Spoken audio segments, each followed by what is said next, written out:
देखिए, हमको कोई हैरानी नहीं हो रही है जब हमने ये खबर देखी कि महाराष्ट्र सरकार ने 5% रिजर्वेशन जो मुस्लिम समाज को 2014 के अंदर दिया था, उसको रद्द कर दिया है करके।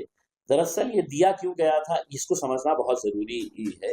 दिया इसलिए गया था कि बहुत सारे केंद्र की सरकारों ने राज्य की सरकारों ने कमिटीज़ बनाई थी, कमीशंस तैयार किए थे और गवर्नमेंट की तरफ से कहा गया था कि आप मुसलमानों के सोशियो इकोनॉमिक एजुकेशन स्टेटस के बारे में स्टडी करके सरकार को रिपोर्ट दो। बहुत सारे कमीशन तैयार हुए, सच्चर कमीशन आया, महमूद उर रहमान कमीशन आया, रंगनाथ कमीशन आया, कुंडू कमेटी आई, ऐसे बहुत सारे कमीशन और कमिटीज आई। उन्होंने है तो पूरे इंडिया भर में मुसलमानों का सोशियो इकोनॉमिक एजुकेशन स्टेटस क्या है करके इसकी रिपोर्ट पेश की। उस रिपोर्ट के अंदर चारों पांचों छह जितने भी कमिटीज कमीशन थे, उसमें कॉमन फैक्टर ये था कि मुसलमानों का एजुकेशन बैकवर्डनेस जो है वो तमाम समाजों के मुकाबले में सबसे ज्यादा है। मतलब बैकवर्डनेस की बात कर रहा हूं मैं।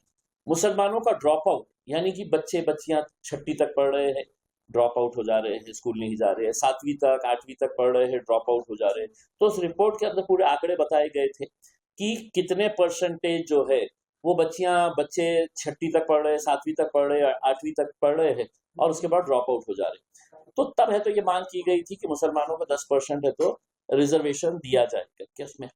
लेकिन सरकारों की नीयत साफ थी उस वक्त भी, सरकार हो या विपक्ष हो, तमाम राजनीतिक पार्टियों की नीयत। 2014 में मैं भी है तो आमदार था, हमने खूब लड़ाई करे थे वहां पर, और लड़ाई करके है तो हमने सरकार को ये बताया था कि मुसलमानों को क्यों रिजर्वेशन मिलना चाहिए करके। ये मामला फिर कोर्ट में गया और कोर्ट ने ये पूरे रिपोर्ट्स, कमीशंस, कमिटीज की रिपोर्ट्स देखने के बाद कोर्ट ने ये फैसला किया कि नहीं, मुसलमानों का बैकवर्डनेस वाकई में बहुत ही ज्यादा है, इसीलिए उनको रिजर्वेशन 5% एजुकेशन के अंदर मिलना चाहिए करके। हमने उसका स्वागत किया था। लेकिन अब 10-12 साल के बाद है तो ये हुकूमत आई है और ये हुकूमत ने अपनी मंशा साफ कर दी है कि तो हमको आश्चर्य नहीं हो रहा है, हमको कोई बहुत हैरानी नहीं हो रही है, क्योंकि हुकूमत ने अपनी मंशा, इनकी नीयत क्या है मुसलमानों के ताल्लुक से, मुसलमानों को देखने का इनका नजरिया क्या है, ये साफ कर दिया है। मैं लोकसभा के अंदर एक मरतबा भाषण हो रहा था तो मोदी साहब सामने बैठे हुए थे, सारा मंत्रिमंडल बैठा हुआ था। रिजर्वेशन के बारे में मुझे पीछे से किसी ने कहा कि मुसलमानों के रिजर्वेशन के बारे में बोलो, तो मैंने कहा कि इनसे मांगना, मतलब मोदी जी से मांगना या भाजपा से मांगने का मतलब यह है कि अपना सर दीवार पे फोड़ने के जैसा है। इन्होंने तो देश का ऐसा माहौल करके रखा हुआ है कि मुसलमानों, तुमको हम सांस लेने दे रहे हैं, यही बहुत बड़ी बात है करके उसमें। तो हमने है तो उनसे मांगे नहीं थे, लेकिन हमको ये चीज का एहसास है कि अगर पढ़ेगा इंडिया तो ही बढ़ेगा इंडिया, और सभी समाज को इसके अंदर मदद करने की जरूरत। जैसे मराठा समाज का रिजर्वेशन की जब मांग जरंगे पाटिल साहब हमारे भाई ने उठाई, तो इम्तियाज जलील नहीं, असदुद्दीन अवैसी ने पार्लियामेंट के अंदर आवाज उठाई थी कि मराठाओं के जो गरीब मराठा है उनको मदद करने की जरूरत है। मैंने यहाँ तक कहा था कि इसे मराठा ही नहीं, अगर ब्राह्मण समाज के भी कुछ लोग हैं जिनको कुछ सहारे की जरूरत है, वो पढ़ना चाहते हैं, तो उनको भी दीजिएगा। तुम ये समझ रहे हैं कि मुसलमानों का रिजर्वेशन हट गया, अब तुम्हारी गाड़ियां पूछने के लिए आएंगे, तुम्हारे ड्राइवर बन के आएंगे, ये रिक्शा चलाएंगे, ये ट्रक चलाएंगे, ये पकौड़े की गाड़ी लगाएंगे, ये पंक्चर बनाने का काम करेंगे। यही उम्मीद और यही मंशा और यही नीयत की वजह से वो कह रहे हैं कि अब ये हटा दिया गया है करके। तो मेरा उनसे यही कहना है कि मुसलमान जो है वो खत्म नहीं होगा, हम और ताकत के साथ इसका मुकाबला करेंगे। और हमें खुशी है कि आज ये समाज के बच्चे यूपीएससी क्रैक्स कर रहे हैं, पहले से ज्यादा मुस्लिम समाज के लड़के और लड़कियां आज सिविल सर्विसेज के एग्जाम में बैठ रहे हैं, पास हो रहे हैं, डॉक्टर्स की संख्या बढ़ रही है, इंजीनियर्स की। तो ये किसके लिए काम कर रहे हैं? ये देश के लिए ही काम कर रहे हैं ना, ये देश के लिए ही एसेट्स हो रहे हैं ना। लेकिन अगर तुम्हारी घटिया सोच और तुम्हारी घटिया विचारधारा अगर ऐसी ही है कि नहीं ये समाज का हमारे से, तो उनको एक बात समझाना चाहता हूँ कि जिस्म का एक भी हिस्सा अगर माजूर हो गया, अगर हम इस जिस्म को अगर मुल्क की तरह देखें कि ये भारत देश है पूरा, और तुम ये कहे कि नहीं मुझे ये आंख की जरूरत नहीं है, ये हाथ तो बेकार है, ये हाथ मुसलमान को प्रतीक करता है तो ये हाथ की जरूरत नहीं है करके, तो आप है तो माजूर कहलाएंगे, आप है तो फिजिकली हैंडीकैप कहलाएंगे, आप 100% फिट नहीं कहलाएंगे। तो देश को अगर 100% फिट करना है, देश को अगर आगे बढ़ाना है, तो सभी समाजों को साथ में लेकर जाने की जरूरत है। सर, आने वाले दिनों में आपकी पार्टी, आपके पक्ष की और आपकी क्या भूमिका रहेगी भविष्य में? देखिए, दिक्कत तो यही होती है ना कि हमारे समाज में कुछ इस तरह का माहौल हो गया है कि इलेक्शन जब आता है तो सारे हमारे दुकानदार जितने होते हैं, और उसमें मैं माफी के साथ ये कहना चाहता हूँ कि कुछ हमारे मौलाना लोग हैं जो इलेक्शन के 3 महीने पहले 2 महीने पहले आ जाते हैं, अपनी दुकान सजाते हैं और ये फैसला करते हैं, फतवा जारी करते हैं कि साहब हमको ये पार्टी का साथ देने का है करके। हाँ, जैसा मैं माजरत के साथ बोलूंगा उसके अंदर कि भीड़ के अंदर पूरे मौलाना बैठ गए और बोले नहीं अपने को अजीत दादा का साथ देना है। अब वो मौलानाओं की जिम्मेदारी है कि वो रास्ते के ऊपर आ जाए करके, क्योंकि आपने है तो उनको दिया था, वो तो हुकूमत के अंदर बैठे हुए हैं और आपके बोलने की वजह से है तो लोगों ने है तो इनको वोट दे दिया है। इम्तियाज जलील को हराने के लिए एक बड़े मौलाना यहाँ पर आकर बैठे थे, दुकान सजाए थे, माफी के साथ कहता हूँ मैं, हाँ, कि नहीं नहीं अपने को इनको वोट देने का है, शिवसेना को वोट देने का है। अब जब मुसलमानों के ऊपर आफत आई तो नहीं इम्तियाज जलील तुम क्यों नहीं लड़ रहे, तुम क्यों नहीं बोल रहे हैं करके। इन्होंने अब इसका नेतृत्व करना चाहिए। हाँ, जो इलेक्शन के वक्त में आके अपनी दुकानें सजाते हैं, हाँ, वो लोगों की जिम्मेदारी है कि इसका नेतृत्व आप करें, आपके पीछे है तो हम खड़े रहेंगे, पूरी ताकत के साथ खड़े रहेंगे करके उसमें। हमें हमारी लड़ाई कैसे लड़ना है हम जानते हैं, लेकिन मुसलमान समाज को भी आज ये सोचना चाहिए कि तुम जब जिसका साथ जाते हैं, जिसको समर्थन करते हैं, वो लोग आपके साथ कांधे से कांधा लगाकर खड़े हैं कि आपके पास जब बुरा वक्त आता है तो उसको नहीं खड़े रहेंगे, कोई नहीं खड़े रहेंगे। आप देख लीजिएगा। वीके पाटिल साहब ने कहा है कि इसमें ये जो फैसला आया है इसमें सरकार का कोई लेना देना नहीं है, कोर्ट के थ्रू फैसला आया।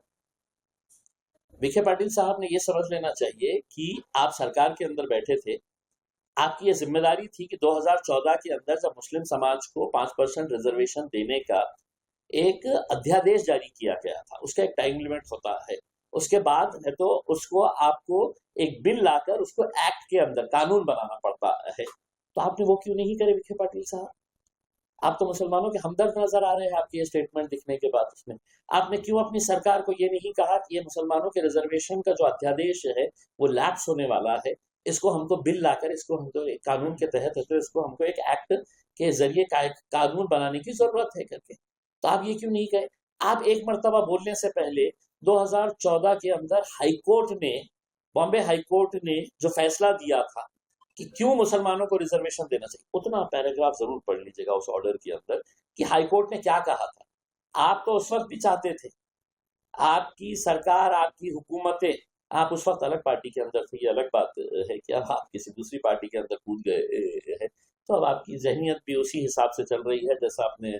तो उस वक्त हाईकोर्ट ने क्या कहा था इस बारे में, वो ऑर्डर की कॉपी फडणवीस साहब ने भी पढ़ना चाहिए, विखे पाटिल साहब ने भी पढ़ना चाहिए, और तमाम राजनीतिक पार्टियां जो मुसलमानों के वोट मांगने की दावेदारी करती है वो सभी लोगों ने पढ़ना चाहिए। लखनऊ में मोहन भागवत ने कहा है कि सारे मुस्लिम जो है वो हिंदू ही है, ये कुछ सऊदी अरब से नहीं आए हैं और हमें जल्दी इनकी घर वापसी करने की कोशिश करना चाहिए। तो देखिए ना, मतलब ये ऐसी ही सोच वाले लोगों ने इस देश को कमजोर किया है। आरएसएस जैसी संगठन का एक बड़ा नेता अगर इस तरह की अगर बात करता है तो मैं ऐसे नेताओं की तुलना जो है वो अजमल कसाब जैसे लोगों से करता हूँ। अजमल कसाब क्यों आया था पाकिस्तान से? इस देश को तोड़ने के लिए आया था, इस देश को कमजोर करने के लिए आया था। अरे ये देश का मुसलमान है, वफादार मुसलमान है, जो इस मिट्टी को दिन में 5 मरतबा चूमता है, जिसने अजमल कसाब को अपनी कब्रस्तानों के अंदर दफन नहीं करने देंगे हम, हाँ, ये फैसला लिया हुआ है। हाँ, वो अपने मंसूबे में कामयाब नहीं हुआ है, देश को कमजोर करने का, देश को बांटने का, देश को तोड़ने का। तो अब यहाँ पर लोगों को ये लग रहा है कि हमने इतनी कोशिशें करवा ली है, ये देश टूट क्यों नहीं रहा है? तो इस तरह के बयान सिर्फ यही नहीं देते हैं, हर रोज कोई ना कोई इनका प्यादा खड़े रहता है और ये इस तरह के बयानबाजी करते रहता है। मुसलमान इस देश का कहीं नहीं जाने वाला है इसमें। जब ये मुल्क बना था तो हमसे पूछा गया था उधर जाना है क्या पाकिस्तान को, तो हमने कहा था कि नहीं, इस जमीन के ऊपर हम पैदा हुए हैं और इसी मिट्टी के अंदर हम दफन होंगे करके। तो अब आपकी जो सोच है, आपका जो सपना है, वो इंशाल्लाह कभी पूरा नहीं होगा। सर, आपकी के पार्टी के कुछ एक्स नगर सेवक जो वो जाके इस्लाम पार्टी को यहाँ लाने की कोशिश कर, लगभग तय हो चुका है कि वो पार्टी यहाँ पे आने वाली, इसके बारे में आप क्या कहते हैं? लोकतंत्र की यही तो खूबसूरती है, डेमोक्रेसी इसी को तो कहते हैं कि मुझे ये पार्टी पसंद नहीं आ रही है, मैं इस पार्टी के अंदर जाऊंगा करके उसमें। तो अगर कोई जा रहे हैं तो मेरी शुभकामनाएं उनके साथ है इसमें। मुस्लिम वोट पे फर्क पड़े? देखिए, आप ये क्यों सोच रहे हैं कि एमआईएम अब सिर्फ मुसलमानों की बात करती है करके? आप कभी जाकर देखिएगा कि एसटी की कैंडिडेट मेरे पास से चुनकर आई है, एससी की कैंडिडेट मेरे पास से चुनकर आए हैं, मराठा समाज का मेरा भाई है तो जिला परिषद का इलेक्शन है तो एमआईएम के टिकट से लड़ रहा है, ओबीसी की हिंदू बहन हमारे टिकट से लड़ रही है करके उसमें। तो ये जो है कि भाई अब पार्टी आएगी तो ये वोट बढ़ जाएंगे या ऐसा हो जाएगा वैसा। समाजवादी पार्टी बहुत बड़ी पार्टी थी, एक राज्य के अंदर उनकी सरकार हुआ करती थी। आज कहाँ है देखिए ना। हाँ, आज उनको पुरसाने हाल कोई नहीं की है। वो भी दावा करती थी कि हम मुसलमानों के लिए लड़ेंगे, मुसलमानों के लिए बात करेंगे। लेकिन जनता को जब समझ में आया अरे ये तो भारतीय जनता पार्टी के पास इनका रिमोट कंट्रोल है, तो पूरी तरीके से नकार दिए है। अब जो पार्टियां आ रही है ठीक है, आप अभी लॉन्च हुए हैं, आपको मेरी शुभकामनाएं है कि जाइए मेहनत करिएगा, आप अच्छे काम के लिए करिएगा। उसमें जीत और हार का फैसला जो है वो पब्लिक तय करती है उसमें। तो आप अच्छा काम करेंगे, हमसे अच्छा करेंगे तो स्वाभाविक है लोग आपके पास जाएंगे। हाँ? और अगर आप काम नहीं करेंगे तो लोग हमारे पास टिके रहेंगे इसके अंदर।